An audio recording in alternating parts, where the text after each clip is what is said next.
نحمدہ و نصلی علی رسولہ الکریم اما بعد فاعوذ باللہ من الشیطان الرجیم بسم اللہ الرحمن الرحیم رب اشرح لی صدری ویسر لی امری واحلل عقدۃ من لسانی یفقہوا قولی۔ آج ہم انشاءاللہ سورہ اعراف کی آیات 31 تا 33 کا مطالعہ کریں گے۔ پہلے کچھ بنیادی باتیں جان لیجئے۔ انسان اپنی بعض مجبوریوں کی بنا پر بعض اوقات خصوصاً اخلاقی معاملات میں درست فیصلے نہیں کر پاتا۔ وہ جذبات، تعصبات، خواہشات وغیرہ کا شکار ہو کر غلط راہ پر چل نکلتا ہے۔ اسے ضرورت تھی اور ہے کہ چند بنیادی معاملات میں کم از کم اس کی ضروری رہنمائی کر دی جائے۔ اس روشنی کے ساتھ زندگی کا سفر آسان اور خوشگوار ہو جاتا ہے اور اس کی سمت درست ہو جاتی ہے۔ یہ روشنی خدا کی کتاب کی روشنی ہے، پیغمبر صلی اللہ علیہ وآلہ وسلم کی سنت کی روشنی ہے۔ یہ وہ روشنی ہے جس سے راہ کے موڑ بالکل واضح نظر آتے ہیں، حادثے کا کوئی امکان نہیں رہتا۔ تاہم یہ انسان کی بدقسمتی ہے کہ اس کی اکثریت کو اس روشنی میں کبھی دلچسپی نہیں رہی۔ خدا کی کتاب گھر پڑے گرد میں اٹتی رہتی ہے اور اخبار، ٹی وی روزانہ بھرپور دلچسپی سے پڑھے اور دیکھے جاتے ہیں۔ یہ خدائی انعام انسان کو صاف اور سیدھے راستے سے جنت کی منزل تک پہنچاتا ہے، لیکن راہ میں ایک بڑا دشمن شیطان بھی کھڑا ہے، جس کی سب سے پہلے جنگ ہمارے باپ حضرت آدم علیہ السلام کے معاملے میں ہوئی۔ اس نے خدا کے حکم پر حضرت آدم کے آگے سجدہ ریز ہونے سے انکار کر کے اپنے لیے ذلت اور رسوائی کے دروازے کھولے۔ تکبر کی انتہا تھی کہ غلطی واضح ہونے پر بھی اس نے خدا کو چیلنج کیا، خدا سے قیامت تک انسان کو بہکانے کی مہلت مانگی۔ اسے اب یہ ثابت کرنا تھا کہ انسان اس عزت کا مستحق نہ تھا جو اسے اس کے رب نے دی۔ سورہ اعراف میں ہمیں بتایا گیا، بولا مجھے اس دن تک مہلت دے جب لوگ اٹھائے جائیں گے۔ فرمایا تجھے مہلت ہے۔ بولا پھر اس لیے کہ تو نے مجھے گمراہی میں ڈالا ہے، اب میں بھی اولاد آدم کے لیے ضرور تیری سیدھی راہ پر گھات میں بیٹھوں گا، پھر ان کے آگے اور پیچھے، دائیں اور بائیں، ہر طرف سے ضرور ان پر حملہ کروں گا اور تو ان میں سے اکثر کو اپنا شکر گزار نہ پائے گا۔ فرمایا نکل جا یہاں سے ذلیل و خوار ہو کر، یاد رکھ کہ ان میں سے جو تیری پیروی کریں گے میں بھی ضرور تم سب سے اکٹھے جہنم کو بھر دوں گا۔ اللہ تعالیٰ نے اس کی شرانگیزیوں سے بچنے کی راہ بھی شروع میں ہی انسان کو بتا دی۔ پھر میری طرف سے اگر کوئی ہدایت تمہارے پاس آئے تو اسی پر چلنا، اس لیے کہ جو لوگ میری اس ہدایت کی پیروی کریں گے ان کا صلہ جنت ہے، سو ان کے لیے نہ وہاں کوئی اندیشہ ہے اور نہ وہ کبھی غمزدہ ہوں گے، اور جنہوں نے اس کا انکار کیا اور ہماری آیتوں کو جھٹلا دیا وہ دوزخ کے لوگ ہیں، وہ ہمیشہ اسی میں رہیں گے۔ اب شیطان کا نشانہ خدائی دین تھا، وہ یہ روشنی بجھا تو نہ سکتا تھا، اس نے اس کے راستے میں ایسی رکاوٹیں کھڑی کیں کہ یہ صاف اور شفاف شکل میں انسان کو بآسانی نہ پہنچ سکے۔ ایک طرف انبیاء کے بعد جہاں علماء حق تھے جنہوں نے دین کی خدمت کی، دین کی روشنی میں نئے مسائل کے حل کے لیے اجتہادات کیے تاکہ ملتے جلتے مسائل میں بھی دین سے رہنمائی لی جا سکے، وہاں کچھ ایسے علماء بھی تھے جنہوں نے شیطان کے بہکاوے میں آ کر حلال و حرام قرار دینے کے نئے پیمانے گھڑے۔ ہر پیغمبر کے جانے کے کچھ عرصہ بعد خدا کی کتاب اور وقت کے پیغمبر کے ساتھ ساتھ مقدس ہستیوں کی ایک نئی دنیا وجود میں آتی رہی، جن کا ہر فرمان بھی بدقسمتی سے پیغمبر کے فرمان جیسی وقت بعض لوگوں میں رکھتا رہا۔ یوں دین میں آہستہ آہستہ نئے حلال و حرام بھی وجود میں آتے رہے اور اصل دین میں اس سے کہیں زیادہ اضافہ کر کے دین کی ایک نئی شکل بنا دی جاتی رہی، جو نام کو تو خدا کا دین ہوتا لیکن نہ جانے کیا بن چکا ہوتا۔ یہ پچھلے ہر دین کے ساتھ ہوا۔ ہم مثال کے لیے دیکھتے ہیں کہ حضرت عیسیٰ علیہ السلام کا نرم دلی اور محبت سے بھرا دین کیسے رہبانیت میں بدل کر گمراہی کی ایک مثال بن گیا۔ پہلے کچھ مقدس بزرگ وجود میں آئے جن کی باتوں کو پیغمبر علیہ السلام کی باتوں جیسی فضیلت دی گئی۔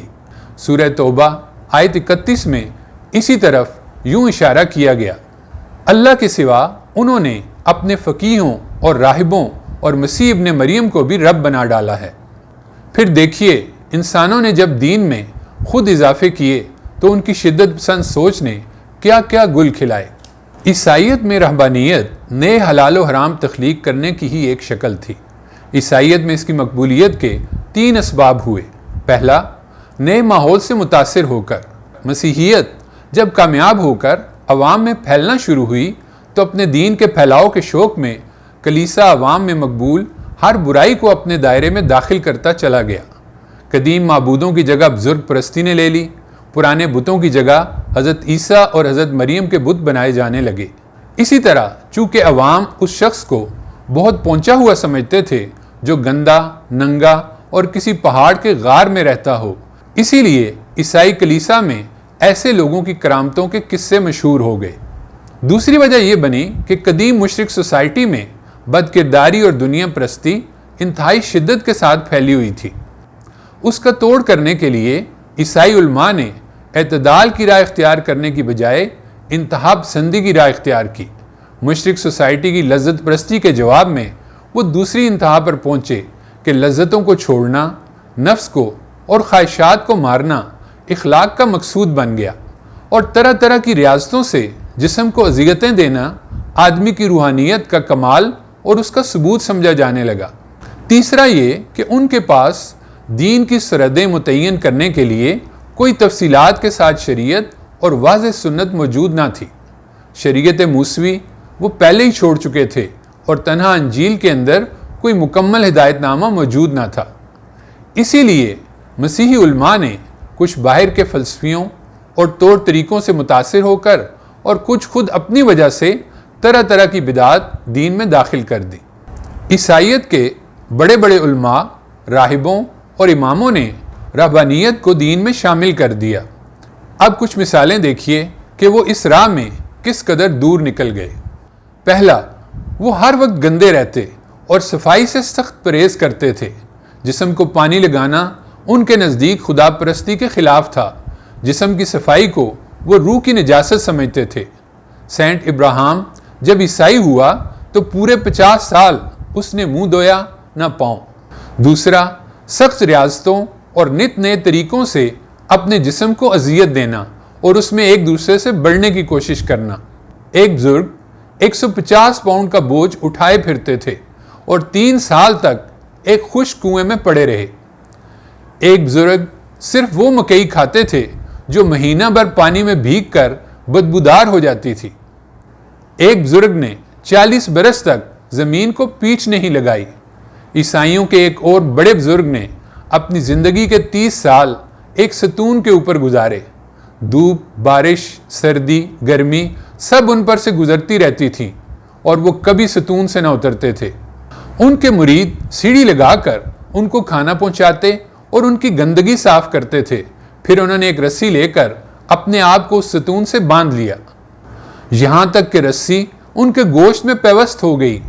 گوشت سڑ گیا۔ جب کوئی کیڑا ان کے پھوڑوں سے گر جاتا تو وہ اسے اٹھا کر پھر پھوڑے ہی میں رکھ لیتے اور کہتے، کھا جو کچھ تجھے خدا نے دیا ہے۔ مسیحی عوام دور دور سے ان کی زیارت کے لیے آتے تھے، اور جب وہ مرے تو عوام کا فیصلہ یہ تھا کہ وہ عیسائی ولی کی بہترین مثال تھے۔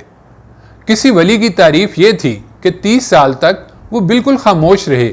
کسی نے اپنے آپ کو ایک چٹان سے باندھ رکھا تھا، کوئی جنگلوں میں مارا مارا پھرتا اور گھاس پھونس کھا کر گزارا کرتا۔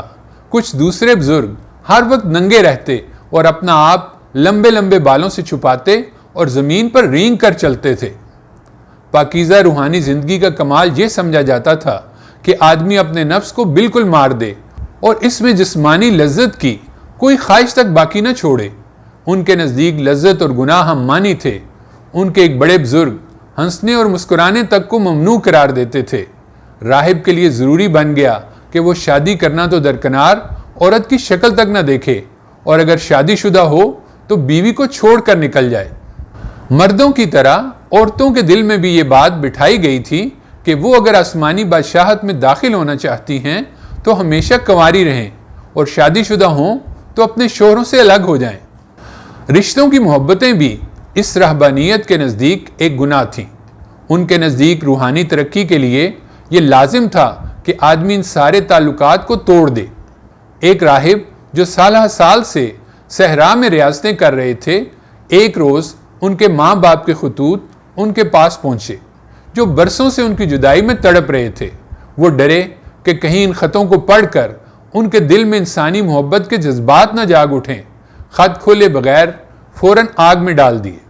ایک سینٹ جو ماں باپ کو چھوڑ کر 27 سال غائب رہے، باپ ان کے غم میں مر گیا، ماں زندہ تھی۔ جب بیٹے کی ولایت کے چرچے نزدیک اور دور پھیلے تو اس کو پتہ چلا کہ وہ کہاں ہے۔ بیچاری ان سے ملنے کے لیے ان کی خانقاہ پر پہنچی، مگر وہاں کسی عورت کو داخلے کی اجازت نہ تھی۔ اس نے لاکھ منت سماجت کی کہ بیٹا یا تو اسے اندر بلا لے یا باہر نکل کر اسے اپنی صورت دکھا دے، مگر اس نے صاف انکار کر دیا۔ 3 راتیں اور 3 دن وہ خانقاہ کے دروازے پر پڑی رہی اور آخرکار وہیں لیٹ کر اس نے جان دے دی۔ تب وہ باہر نکل کر آئے، ماں کی لاش پر آنسو بہائے اور اس کی مغفرت کے لیے دعا کی۔ سینٹ جیروم کہتے ہیں، اگرچہ تیرا بھتیجا تیرے گلے میں باہیں ڈال کر تجھ سے لپٹے، اگرچہ تیری ماں اپنے دودھ کا واسطہ دے کر تجھے روکے، اگرچہ تیرا باپ بھی تجھے روکنے کے لیے تیرے آگے لیٹ جائے، پھر بھی تو سب کو چھوڑ کر اور باپ کے جسم کو روند کر ایک آنسو بہائے بغیر صلیب کے جھنڈے کی طرف دوڑ جا۔ اس معاملے میں بے رحمی ہی تقویٰ ہے۔ اپنے قریب ترین رشتہ داروں کے ساتھ اتنی بے رحمی، سنگ دلی کی جو مشق یہ لوگ کرتے تھے، اس کی وجہ سے ان کے انسانی جذبات مر جاتے تھے۔ اس کا نتیجہ یہ تھا کہ جن لوگوں سے مذہبی اختلاف ہوتا تھا، ان کے مقابلے میں یہ ظلم و ستم کی انتہا کر دیتے تھے۔ اب آج پڑھی جانے والی آیات کے آغاز سے پہلے ان کے نزول کے وقت کے حالات پر بھی ایک نظر ڈالیں۔ اب کی بار شیطان کی چال کا نشانہ قریش بن چکے تھے۔ وہ جو حضرت ابراہیم علیہ السلام کے بیٹے حضرت اسماعیل علیہ السلام کی نسل سے تھے، وہ اب دین ابراہیم میں نئے حلال و حرام تخلیق کر چکے تھے۔ شیطان کا سب سے اہم ہتھیار انسان کے سب سے کمزور مقام یعنی جنسی جذبے کو نشانہ بنانا تھا اور ہے۔ اب دیکھیے شیطان نے انہیں کیا راہ سجائی۔ قریش حرم کی دیکھ بھال کے نگران تھے۔ انہوں نے اعلان کیا کہ انہیں تو حرم کے متولی ہونے کے باعث خدائی چھوٹ حاصل ہے۔ دوسرے قریش سے باہر کے عرب اپنے کپڑوں میں خانہ کعبہ کا طواف نہیں کر سکتے۔ یا تو وہ قریش میں سے کسی سے اس کام کے لیے کپڑے ادار لیں، ورنہ ننگے طواف کریں۔ گویا دوسروں کے کپڑے دنیا کی گندگی اور زینت میں داخل ہیں، جس سے عبادت درست نہیں۔ یوں دوسرے قبائل کے لوگ راتوں کو بے لباس ہو کر حرم کا طواف کرنے لگے۔ حرم کے ان متولیوں نے شیطان کے بہکانے پر ویسی ہی گمراہی تشکیل دی جیسی مندروں اور کلیساؤں کے پجاریوں نے اپنی عیاشی کے لیے اس سے پہلے راہیں کھولی اور انہیں مقدس بھی قرار دیا۔ سوچئے شیطان کیا کیا راہیں سجاتا اور لوگوں کی ایک بڑی تعداد کیسے ہنسی خوشی ان پر عمل بھی شروع کر دیتی ہے۔ اب آیت 31 کی ابتدا دیکھیے، یا بنی آدم، اے آدم کے بیٹو۔ آدم کے بیٹے کہہ کر قریش کو یاد دہانی کرائی گئی ہے اس پہلی جنگ کی جو ہم سب کے باپ حضرت آدم علیہ السلام اور ابلیس کے درمیان ہوئی۔ اس جنگ میں بھی حضرت آدم کو ابلیس نے ہمیشہ کی زندگی کے حصول اور فرشتہ بننے کی لالچ دے کر ان کے لباس اتروا دیے تھے۔ تاہم حقیقت حال جانتے ہی حضرت آدم اس پر نادم ہوئے، اپنے ظلم کا اقرار کیا اور خدا سے مغفرت طلب کی۔ اللہ تعالیٰ نے ان کی توبہ قبول فرمائی۔ اب پہلے قریش کو اور پھر تمام دنیا کے انسانوں کو یاد دہانی کرانے سے مقصود یہ ہے کہ وہ اپنے اس پہلے دشمن کو یاد رکھیں، جس کی زندگی کا مقصد ہی انسان کو اس امتحان میں ناکام کرانا اور اسے ابدی جہنم کا ایندھن بنوانا ہے۔ فحاشی اس کا ایک اہم ہتھیار ہے، اس سے بچیں۔ پچھلوں میں سے بعض نے تو پاکیزگی کے اصول کے نام پر بے لباسی اختیار کی۔ آج انسان شہرت اور نفس پرستی کے لیے اس راہ پر چل نکلا ہے۔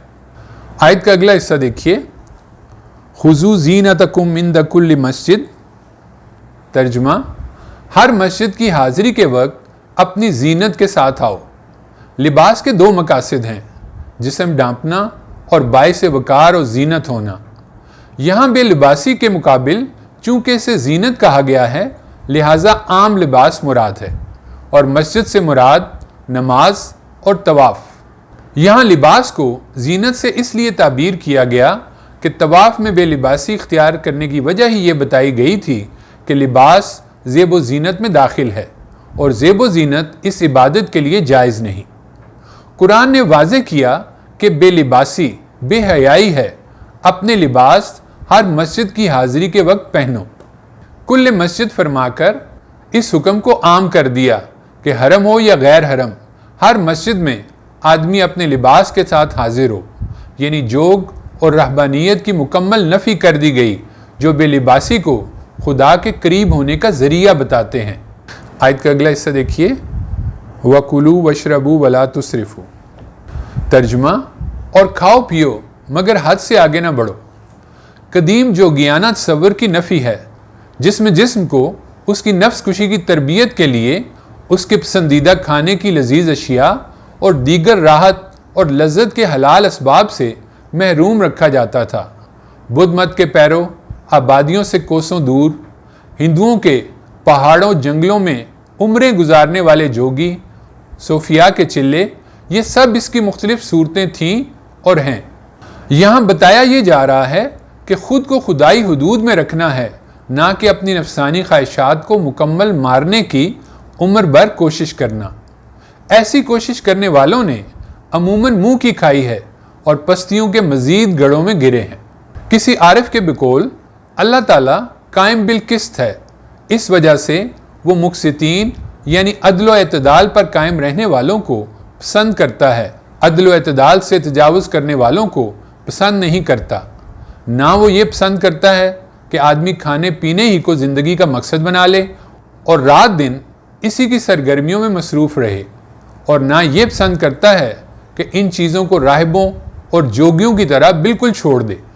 دونوں ہی راہیں شیطان کی نکالی ہوئی ہیں۔ خدا زندگی کے ہر پہلو میں عدل و اعتدال کو پسند فرماتا ہے۔ اسی کی وضاحت میں ایک حدیث دیکھیے۔ 3 افراد ازواج مطہرات کے گھروں کی طرف آپ صلی اللہ علیہ وسلم کی عبادت کے متعلق پوچھنے آئے۔ جب انہیں آپ صلی اللہ علیہ وسلم کا عمل بتایا گیا تو جیسے انہوں نے اسے کم سمجھا اور کہا کہ ہمارا نبی کریم صلی اللہ علیہ وسلم سے کیا مقابلہ، آپ کی تو تمام اگلی پچھلی خطائیں معاف کر دی گئی ہیں۔ ان میں سے ایک نے کہا کہ آج سے میں ہمیشہ رات بھر نماز پڑھا کروں گا۔ دوسرے نے کہا میں ہمیشہ روزے سے رہوں گا اور کبھی ناغہ نہیں ہونے دوں گا۔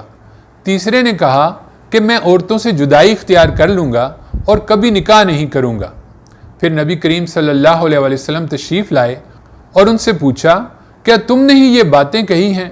سن لو، اللہ تعالیٰ کی قسم، اللہ رب العالمین سے میں تم سب سے زیادہ ڈرنے والا ہوں، میں تم میں سب سے زیادہ پرہیزگار ہوں، لیکن میں اگر نفلی روزے رکھتا ہوں تو افطار بھی کرتا ہوں، یعنی کبھی نفلی روزے نہیں بھی رکھتا، نماز پڑھتا ہوں رات میں اور سوتا بھی ہوں، اور میں عورتوں سے نکاح کرتا ہوں۔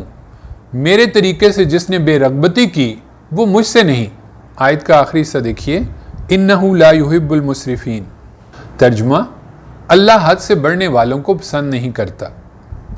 اگر اللہ پسند نہیں کرتا تو لازماً پھر ایسا کرنے والے اللہ کے غضب کا شکار ہوں گے، خصوصاً وہ جو کتاب ہدایت کے ہوتے صاف سیدھی شاہراہ کو چھوڑ کر پگڈنڈیوں کی طرف جا نکلے۔ اسراف یعنی فضول خرچی اصلاً اس بات کا اعلان ہے کہ خرچ کرنے والے کا مقصود یہی دنیا کی زندگی ہے، آخرت سے اسے کوئی دلچسپی نہیں، ورنہ مومن تو بلا ضرورت، اور ضرورت ہو بھی تو ضرورت سے زائد مال خرچ کر کے فضول خرچی نہیں کرتا۔ اس کی تو یہ کوشش ہوتی ہے کہ وہ اپنی مناسب جائز ضروریات پوری کرنے کے بعد زیادہ سے زیادہ مال آخرت کمانے کے لیے خرچ کرے۔ آیت 32 کا پہلا حصہ دیکھیے، قُلْ مَنْ حَرَّمَ زِینَةَ اللَّهِ الَّتِی أَخْرَجَ لِعِبَادِهِ وَالطَّیِّبَاتِ مِنَ الرِّزْقِ۔ ترجمہ، ان سے پوچھو اے پیغمبر، اللہ کی اس زینت کو کس نے حرام کر دیا جو اس نے اپنے بندوں کے لیے پیدا کی تھی، اور کھانے کی پاکیزہ چیزوں کو کس نے حرام ٹھہرایا ہے۔ انسان خود بھی سجتا اور سنورتا ہے اور چیزوں کو بھی سجاتا اور سنوارتا ہے۔ بدن کے لیے لباس، زیورات وغیرہ زینت کی چیزیں ہیں۔ گھر کی زینت پردے، صوفے، فرنیچر، پینٹنگز اور سجانے کی دیگر چیزیں ہیں۔ شہروں کی زینت خوبصورت عمارات، باغات وغیرہ ہیں۔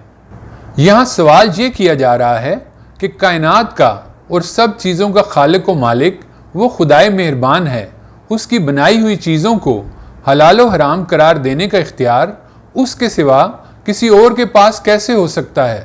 کس قدر عظیم ظلم انسان کرتے ہیں جب وہ خدائی اختیار میں مداخلت کر کے نہ صرف اپنی بلکہ بے شمار انسانوں کی زندگیاں مشکل بنا ڈالتے ہیں۔ یہاں یہ کہا جا سکتا ہے کہ اہل ایمان کو انہیں استعمال کرنے سے احتیاط کرنی چاہیے، لیکن آیت کے اگلے حصے میں فرمایا قُلْ هِيَ لِلَّذِينَ آمَنُوا فِي الْحَيَاةِ الدُّنْيَا خَالِصَةً يَوْمَ الْقِيَامَةِ۔ ترجمہ، ان سے کہو وہ دنیا کی زندگی میں بھی ایمان والوں کے لیے ہیں اور قیامت کے دن تو خاص انہی کے لیے ہوں گی۔ یعنی یہ طیبات یعنی پاکیزہ رزق اور زینتیں، یہ تمام نعمتیں تو اصلاً پیدا ہی اہل ایمان کے لیے کی گئی ہیں۔ چونکہ دنیا اصلاً امتحان کے لیے تخلیق کی گئی ہے، لہٰذا یہ یہاں سب کو مل رہی ہیں۔ خدا کی نگاہ میں دنیا اس قدر حقیر ہے کہ سورہ زخرف میں انکار کرنے والوں کے بارے میں ارشاد ہے، یہ اس پر مغرور نہ ہوں، اگر یہ اندیشہ نہ ہوتا کہ سب لوگ ایک ہی طریقے کے ہو جائیں گے اور کوئی ایمان پر نہ رہے گا تو جو لوگ خدائے رحمان کے منکر ہو رہے ہیں ان کے گھروں کی چھتیں ہم چاندی کی کر دیتے اور سیڑھیاں بھی جن پر وہ چڑھتے، اور ان کے گھروں کے دروازے اور ان کے تخت جن پر وہ تکیے لگا کر بیٹھتے، بلکہ چاندی ہی نہیں سونے کے بھی۔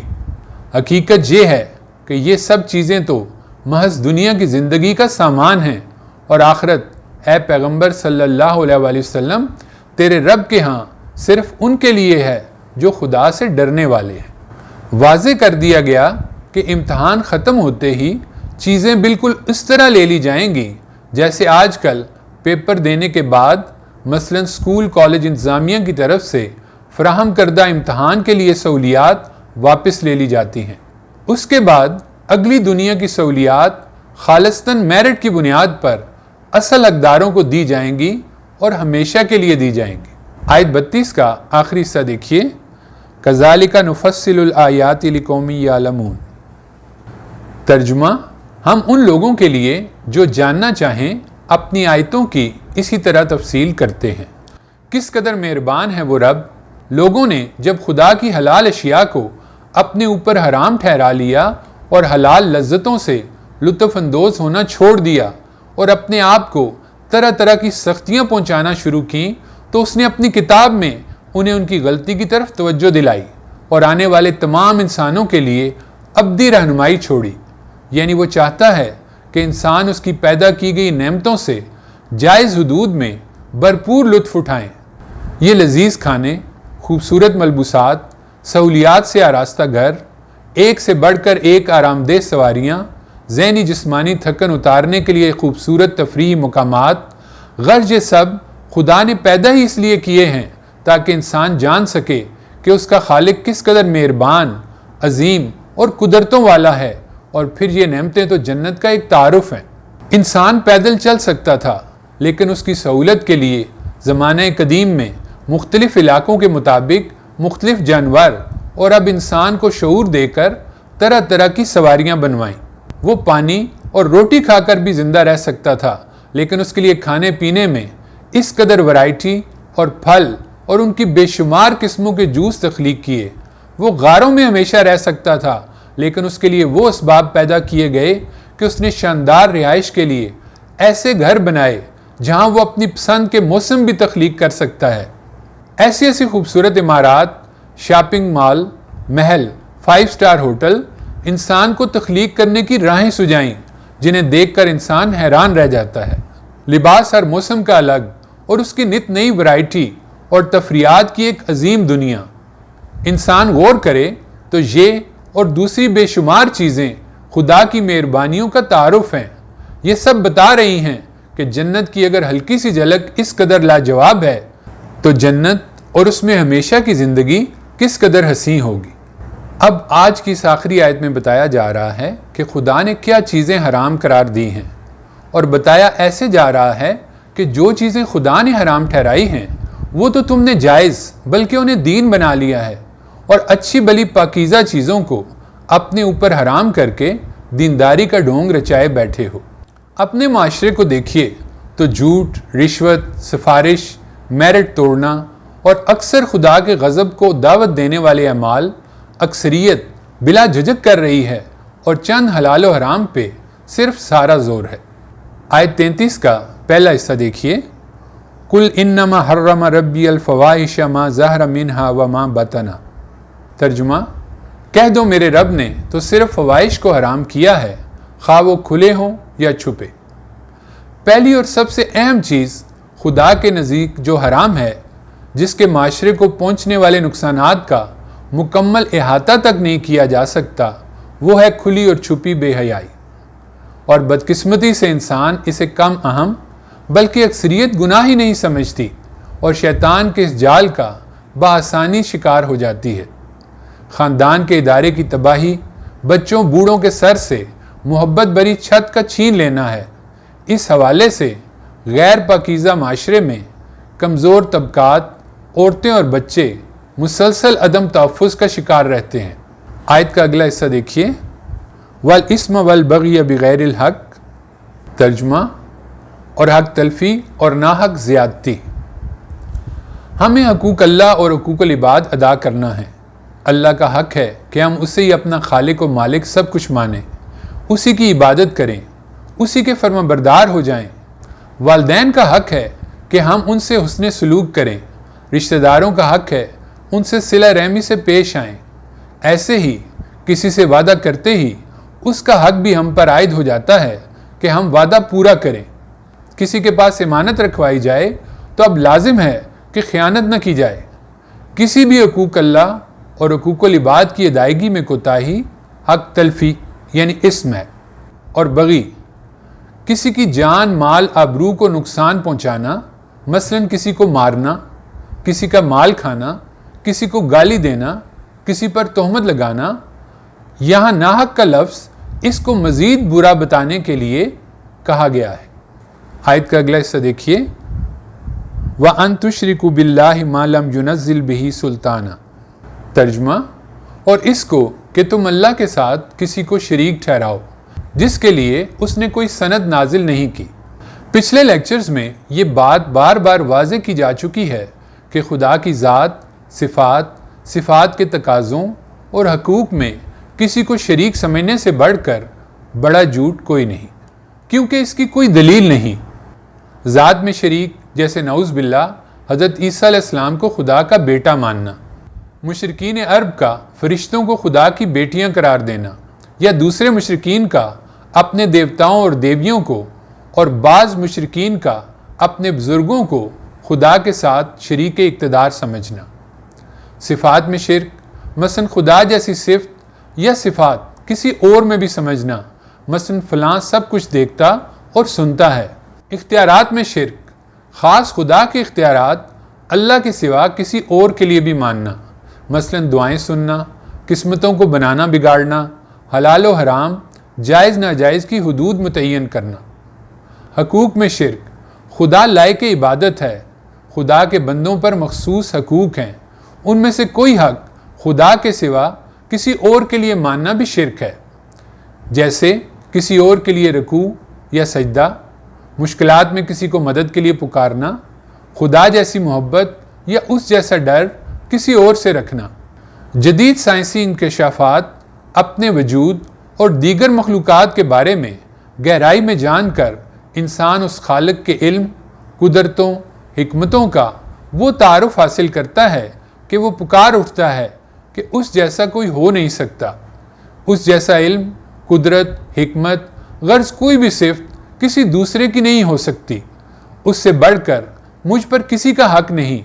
ان سب باتوں کا تقاضا ہے کہ میں صرف اسی کا بندہ بن کے رہوں تاکہ اس کی رضا اور ابدی جنت حاصل کر سکوں۔ آیت کا آخری حصہ دیکھیے، وَأَن تَقُولُوا عَلَى اللَّهِ مَا لَا تَعْلَمُونَ۔